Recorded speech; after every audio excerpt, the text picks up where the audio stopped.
get it. Well, let's dive in, Coach.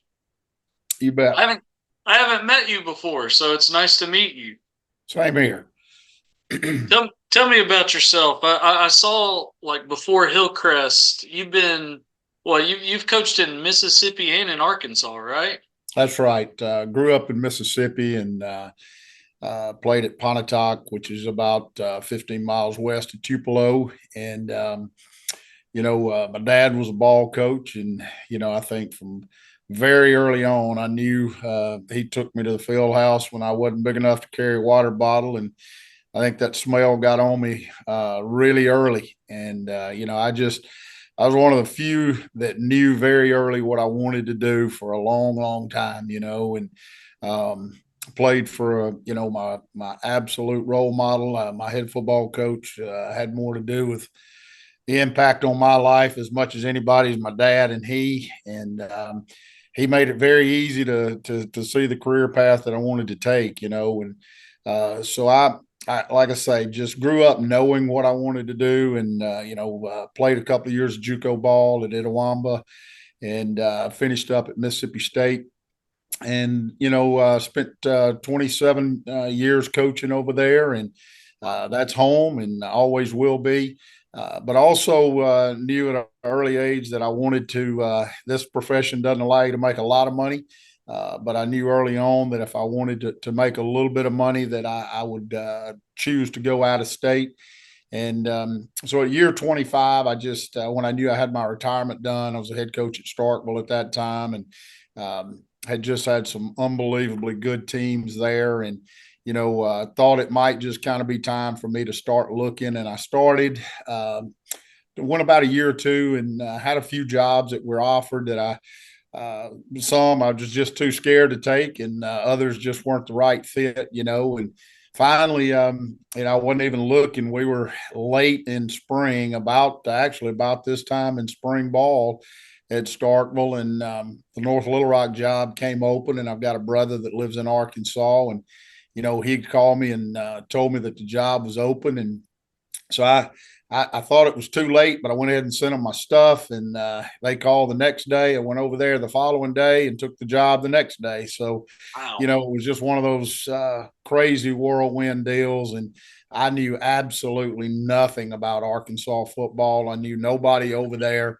took nobody with me, and literally was one of the best things I've ever done in my career. It humbled me in a way that I needed, and it re-energized me. And I in Mississippi, I'd been super blessed. I'd had probably the best job in the state at Starkville, and I'd had that head coaching job at Olive Branch, and at that time was arguably one of the best jobs in that state as well. And I went to North Little Rock, and we it was a program that was a very successful program. Had never won a title, never played for one, but had always been really good. And I start.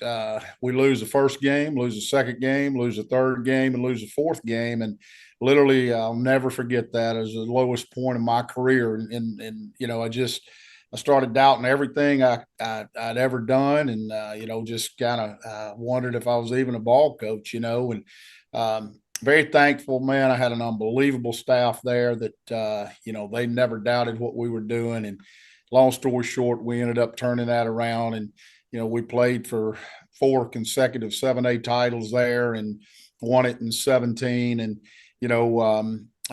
then I didn't take but 5 years to get vested in Arkansas, and I thought, well, I've got that retirement check, and let's go to Alabama and start another one.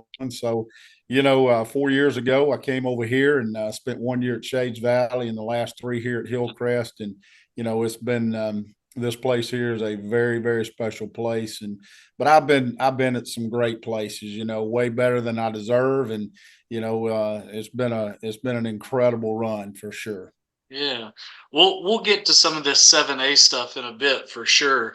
But I'm curious, like, so I lived in Mississippi for, I don't know, 7 months, 8 months, right out of college, took a job. I was over, do you know McGee, Yeah, Mississippi? sure do. Yeah. That's where I was. I think they maybe are on the 3A level, but um something about, I mean, I covered the 7 months I was there. It was basically summer through the end of football season. So I I was on a sideline every Friday night. There was just something a little different to me about Mississippi football, like a little more. I mean, this is no disrespect to anybody in Alabama. It was still a little more town shut down on Friday kind of thing. Like what is it like you mentioned, covering or from a young age, before you could carry a water bottle, like knowing what you wanted to do. Is it something just in the culture in the state of Mississippi that it really gets ingrained in people from a young age? Well, I think probably maybe the population's got something to do with that. And, Alabama's double the population of Mississippi. So, there's so many of what you mentioned, just kind of small town areas. And, even Starkville and Olive Branch, two of the larger schools in the state, but, still they carry their own little unique setting. And there is what you mentioned is right. I mean, you roll the sidewalks up on Friday, and everybody goes to the ball game. And when you're in Alabama, let's say you're in Birmingham or even Tuscaloosa, there's a lot of different things, and I found that in North Little Rock too. I mean, there's three concerts going on in Little Rock, and the River Walk down there was just always live and things, so many different things to do. And I think, in Mississippi, there's just not that many options. And, you go to Birmingham or you go to Tuscaloosa, you're fighting for people to come to your game versus a lot of different opportunities and things that other people can go do in some of the larger metropolitan areas. So, you know, I think everywhere I've ever been, I've never stayed anywhere longer than 5 years, which is just crazy insane. This is 34 years, and I've been a head coach, I guess, for 27 or 28 of those, and just never stayed anywhere longer than 5 years. So I've been in a lot of different places, and I'm drawn to the places that have that feel to them. That it matters to the community, it matters to your student body, and fortunately here at Hillcrest, it is super important to that. But most of the places I've been have been very, very similar to that, where it's very community driven and very school driven. It has been a big part of that. Yeah, I'll give you my two quick favorite stories from when I was in Mississippi. This was I think like this 2010, and I got to know the head coach really well, and they weren't keeping stats in game on Friday night. This Right. was they go back, watch the film, and they piece it all together. I'm keeping my unofficial stats on the sideline, but I can't remember if it was Saturday. I think it was on Sunday mornings. I lived within a baseball throw of the football stadium. And on Sunday mornings, he would stop by and put stats in my mailbox. So, so it had that kind of small town community deal. And then I remember the big rivalry was McGee versus Mendenhall. Mendenhall. Yep. Yeah, they call it Simpson County Super Bowl. Yep. And I remember leading up to that.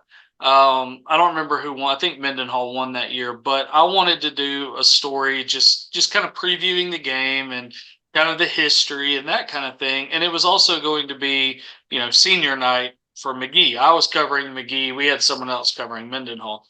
And so I had talked to coach and I was like, hey, give me a few seniors after practice and we'll sit up in the bleachers and talk and stuff like that. He said I'll just keep them all here. And I was like, well, how many seniors is that? And it was like 21 guys or something like that. And we ended up standing on the field and they all lined up. They stood in a line, and each one of them, one would come up, he'd say his name, and then he would tell me what the season meant to him, playing Mendenhall, their, just general kind of quote stuff. And every single one of them, they just came one after the other to talk. And I got every single one of their names in that story. And it was important to them. Sure. You find that so much in Mississippi and some of the rural areas, and McGee Mendenhall I mean, that is a classic war there. It's been going on for a long, long time, and um, uh, that's a pretty cool story for sure. Yeah. So let's go seven. You mentioned North Little Rock was 7A in Arkansas. Is that going to help now that Hillcrest has ascended into this gauntlet that is 7A Region 3? Well, I think, I do think there's some things there that certainly help. I mean, Hillcrest was excuse me, North Little Rock much larger. We had over 3,000 students there and just a massive school. But I spent 5 years there coaching in 7A football, and I think there's some similarities in Arkansas 7A to here, and I think.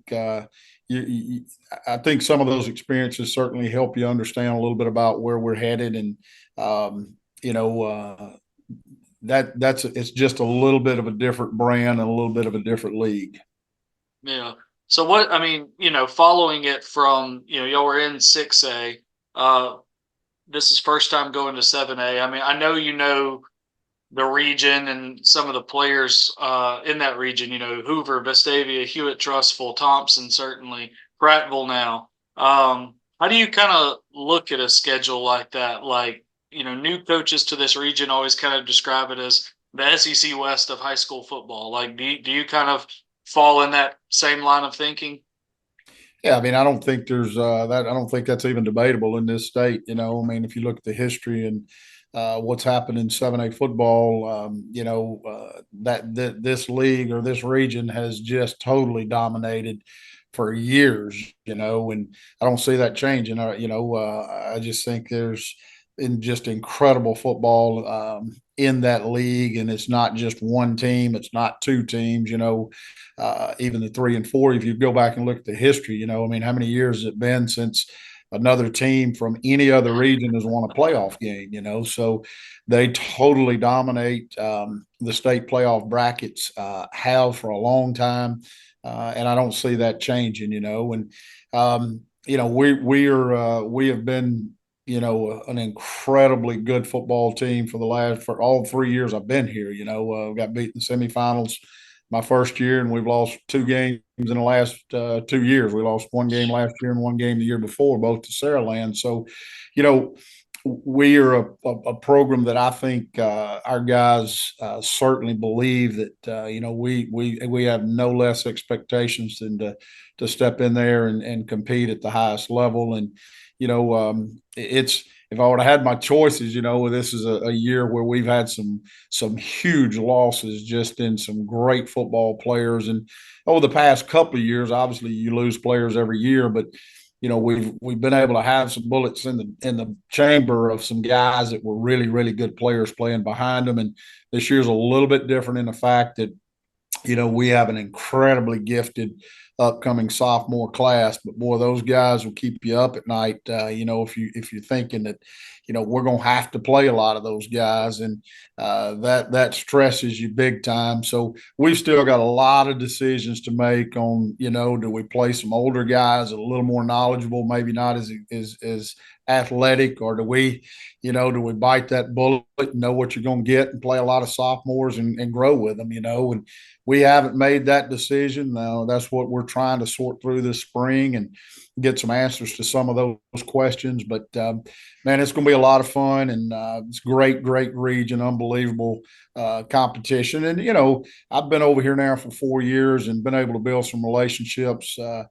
Coach Freeman and I are really, really good buddies. And, there's several coaches in that league. Coach Floyd, of course, he's from Arkansas. And, Josh and I have been good buddies for a while. And, Coach Gilmer now at Hoover, played them my first game ever in Alabama when he was at Clay and I was at Shade. So it's kind of ironic. I've got some great relationships with a lot of those coaches, and a ton of respect for the league and for them personally. And it'll be a lot of fun. Yeah. And now your first region game will be against Drew now that he's at Hoover. That's right. That's exactly Does it right. so moving up, like going from a 6A to a 7A, like is one of the bigger concerns, like you mentioned playing young guys or the potential to play a lot of young guys, but is there like a catching up with depth kind of thing? Is there anything to that when you move from one class to another? Well, I would say this, and I believe this, and I think in 6A, you've probably got 8 to 10 teams every year that are very, very, very talented and have a shot at it. In 7A, that pool seems to be a little bit smaller in the fact that there's maybe 3 to 5 teams that probably have a realistic shot at it. And I found that to be true in Arkansas. We were in it for 4 straight years, and if you go back and look at the other teams that were in it, they were very common opponents.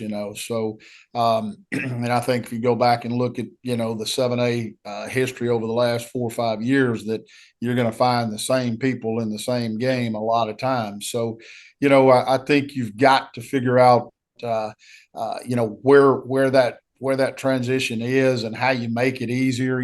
But I do believe this, I may get stoned for saying this, but I think the top end 6A teams in the state of Alabama can play beyond competitive with a 7A top end teams. And I mean, you look at Clay and Thompson last year. Clay Yep. beats Thompson, and I think Sarah Land and probably us or have been a couple of 6A teams that on any given Friday night would play at the very top end in that classification as well. So I don't necessarily think that there's a huge difference in the top end 6A teams and the top end 7A teams. Some people may argue that. That's just my opinion. No, I like it. Were you like when y'all officially found out, like I know in reclassification years, numbers get thrown out from everywhere, and a lot of times, hey, these numbers don't match the numbers I have. Yes. We call it silly season, but Yeah. when you officially found out that y'all were making that jump, was it like, did you welcome the challenge? Was it like, all right, let's go, we've got another opportunity? What was kind of the feeling like for you and then the returning players in the locker room? Heck no, man. I'm wondering why we couldn't hide 50 of these kids or 44 or whatever it was. I'm thinking, good gracious, how we knew early on that it was going to be bad close. And of course, when you're starting to crunch those numbers, like you say, you never know. I mean, you hear from this Yeah, source or that source, and yeah, we knew we were going to be right there on the cutting line. And I mean, obviously, I think most any coach would love to play a league down, that's certainly just common sense stuff. But yeah. we expected to be where we are, and I think that we weren't shocked by any stretch and hoping for better news, but it didn't happen. And but I think after that you're there, you just you tighten your belt and you get ready to go in January. And we've not done one thing any different than we did a year ago or 2 years ago, or we will do 4 years from now. I mean, we're going to continue to do the things that we've done, and it's still going to boil down to having to play great on Friday night, and you got great teams to play, and But like I said, I mean, I think you go play Saraland the last 2 years in this state, and you're not going to find better football than what those guys. And I think Clay Chalkwell is the same brand. So um, I feel like we'll be able to certainly compete, and we look forward to that and excited about where we're headed. Yeah, and that's what I've talked to some of these coaches about with, with the region shakeups that we see in the coverage areas that we cover. We cover a lot of the same, dozen or so teams, but now we get to go to some new places. We get to see Prattville, we get to see Hillcrest-Tuscaloosa, and not only that, I'm looking over here at the schedule, just strictly in region. Like I know y'all come up here to Hewitt-Trussville September 20th. I might be at that game. I live 5 minutes from their stadium. But you get to host Hoover, you host Vestavia Hills, you host Thompson. I mean, those are three of the perennial pretty good squads in that region, and all those people are going to get to go to Hillcrest and see what y'all are all about. That's got to be kind of cool, just welcoming in some new competition and some new fan bases to see what y'all are all about. You couldn't be more truthful on that. I mean, it's cool for your kids too. I mean, you get in a region, and we've been in the same region for the last 3 years, and there have been some good teams in there and some bad teams in there, and you know sometimes you look up on Friday night and it's 42-0 at half, and you're like, we're not getting any better. Well, those days are over. I mean, moving forward that you're going to have to play 4 quarters, and to be honest, some of those games just get old. And we're looking forward to to playing a higher brand of football, to then, like you say, taking our kids to stadiums they haven't been to. We've tried to do that some with our non-region games. 2 years ago we played a team out of Florida that was really, really good. And last year we went to Mississippi and played at Northwest Community College to open the season. And so we've tried to do that with our non-region. And now it's kind of cool that you're going to get a whole different group of places you get to go, and stadiums you get to play in, and those people get to come to your place as well. So our brand here is different. How we play is different. But we certainly look forward to the opportunity to get to experience some new things. I Was think that's it? important. Yeah, for sure. And obviously the region schedule is what it is, but you open with Florence, travel to Sparkman the next week. And then I'm looking that middle of the year non-region game. You keep former region opponent Hueytown. Was that important to keep Hueytown on the schedule? Well, when you start trying to schedule non-region games for us, it's been really, really hard. And Coach Patterson and I at Hueytown have become really good buddies. And Yeah. he and I both, excuse me, are a little bit old school. And you know, we just got a really good relationship. And more than anything else, they were willing and wanting to play, and it gave us an opportunity to get a game scheduled with them, in the middle part of that, which is always good. And I like keeping that last week open before playoffs. Is something that I've Yeah. tried hard to do. And, we're able to do that with our schedule, and it just kind of gives you, everybody's different on that last weekend. Some like to play and some like to have it off. And I'm one to try to get ourselves fixed before we get into playoffs. So it just kind of worked out that we could hang on to Hueytown, and man, those guys aren't afraid to play anybody. So it was good to have that, and we look forward. We never played Florence, never played Sparkman since I've been here. I know they have in the past, but that's going to be two new situations that we get to go to. And I'd played Florence I guess my last year, next to last year at Starkville, we were, I think, ranked number one in the state, and Florence was ranked number 2 or 3. And we went to Florence. So I've played there back several years back, but that's a really cool environment there as well. So, going to be a lot of new places and not a lot of new faces that we get a chance to go see. Yeah. You mentioned kind of, strapping it on, getting after it, that kind of thing. I have a friend. I haven't been to one of y'all's practices. I have a friend who described your practices as Thunderdome. Uh, explain. Well, you know, I I think you're hitting who we are when people label us as that. And I think that there's so many coaches that the culture world is become so popular and so driven in college and high school athletics. It's talked about nonstop. And we're not the team that has a team leadership committee. We're not the team that sits around the table and holds hands and sings kumbaya. We're not built that way. And we are built on toughness. And I think every coach you talk to is going to say, we want to be the most physical team. And we try to put legs to that here. We don't want to be a chameleon and talk about it and look like it and not be it. We want to be that team. And I am way different than probably any head coach you'll talk to at any point in time. We are still full gear, full tackle. Monday, Tuesday, Wednesday, we'll do that. If we play in a state title game, we'll do that week. And it's something that I believe in. It's something that our kids believe in. we believe in physicality and we believe in toughness. And I know that sounds coachy and coach speak, uh, but you know the one thing we're going to do is we're going to be who we say we are. And I've done that for a long, long time. I believe in it. You'll never get me off that mountain. And there's a totally different side to that coin. You see teams now that practice in shorts and shoulder pads every day. They win a ton of games. So I'm not saying our way is the only way or the right way.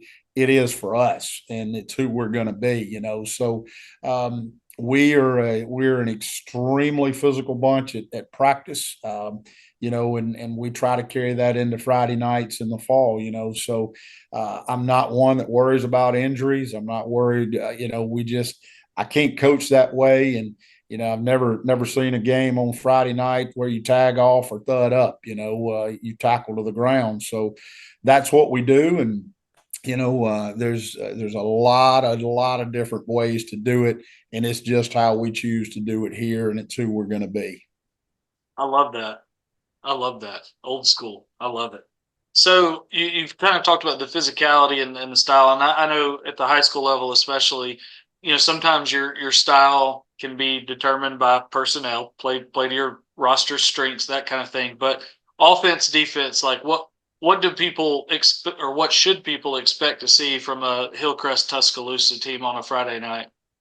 Well, I mean, we are always going to be a pro style driven football team. Now, saying that, I don't know that there's a personnel grouping that we don't have or can't get into.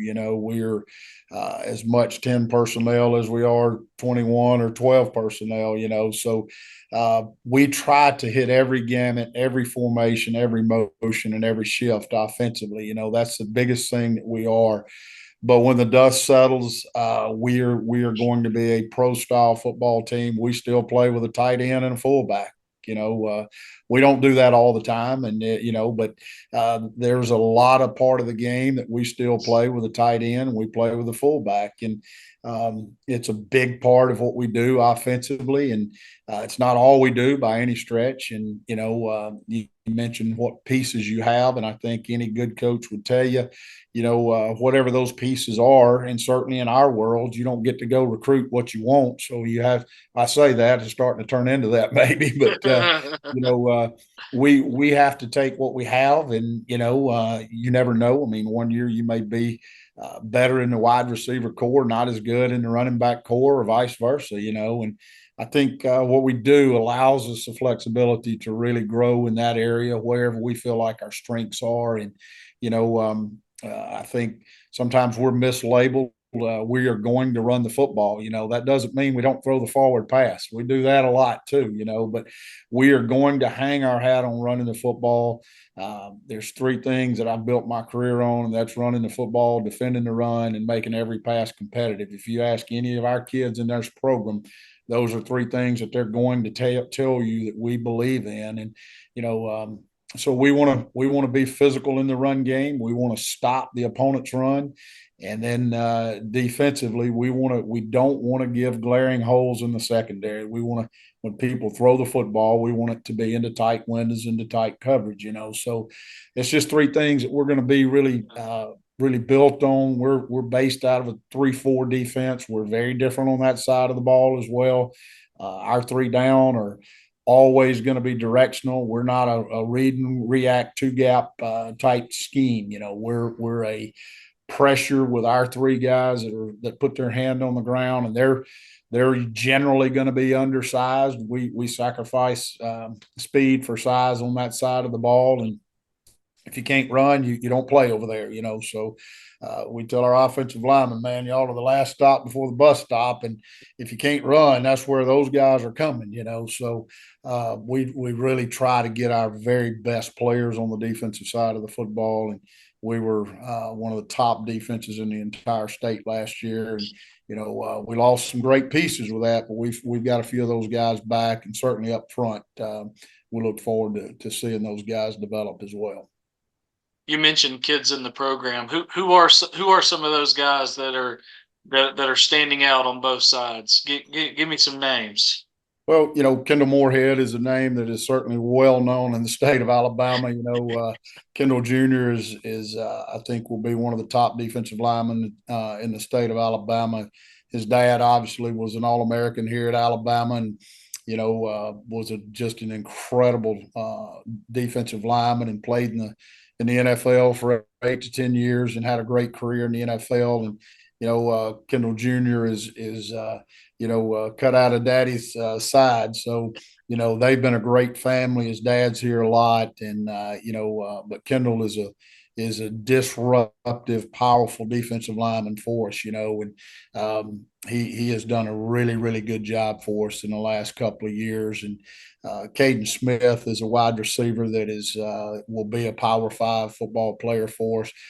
We've missed him this spring. We're playing for a state title in baseball Thursday and Friday, and he starts in center field for them and has had a great baseball career as well. He's just a sophomore, will be a junior, and he is going to be a major recruit for us. Great player. Bryson Kimbrough is a returning starting quarterback. So that's the piece that you always hope you've got. Yeah. And we're replacing so many pieces, but Bryson is our quarterback and he's had just an incredible winter at camps. Just about every camp he's went to, he's been the MVP and had a great Elite 11 showing. And he is being recruited at a pretty high rate. So, he's a guy that makes us go, and he's a guy, sometimes you want your quarterback to always be the alpha guy, but it doesn't always work out that way. Well, Bryson is. He is that figure in our locker room that is, the real guy that our players look to. So that part of it's a really important piece. So those are some of our top guys, and we got a bunch of other good football players. Just that's one thing here. You're not going to find a whole lot of household names is when you look at the recruiting side of it. But I think we've put out close to 20 football players in 3 years that have signed college football scholarships from the SEC down to as low as you can go. So we've got good players. We're excited about, and a lot of those guys, like I say, are going to be brand new that a lot of folks hadn't seen or heard of yet. I'll get you out of here on this. What are you looking forward to most about 2024 with, I mean, obviously a lot of the differences we've talked about, just moving classifications, different opponents, different travel, all that. What's the thing you're looking forward to most about Hillcrest football this fall? I think that's probably why I keep doing this. Is I could go to pasture if I wanted to. It's been a long, great career, but I just continue to love to see where this football team is going to go. And I think that's what keeps driving me is to see what we can do with this bunch, to see where they can get to. We've got lofty goals and lofty expectations and so many new faces. But it keeps me up at night, just the excitement of seeing these kids grow and the excitement of seeing them develop. I just can't wait to see, how this is all going to sort out and pan out. And you practice against yourself all day, every day, and you just that gets a little bit monotonous. And you look so forward to the seasons where you can really see where these kids are going to end up. And I just can't wait. I look forward to the spring game Friday night. We play Mountain Brook, and then the fall, we're excited about that, just to kind of really see where this team, how they develop, how they grow, and at the end of the day, are we doing the right thing in the coaching world and making better men for the future? And that's a big part of it for us. Absolutely. Well, I appreciate it, Coach. Hopefully, I mean, surely I'll cross paths with y'all at some point this year. I mean, the area that we cover, teams that we specifically cover are Hoover.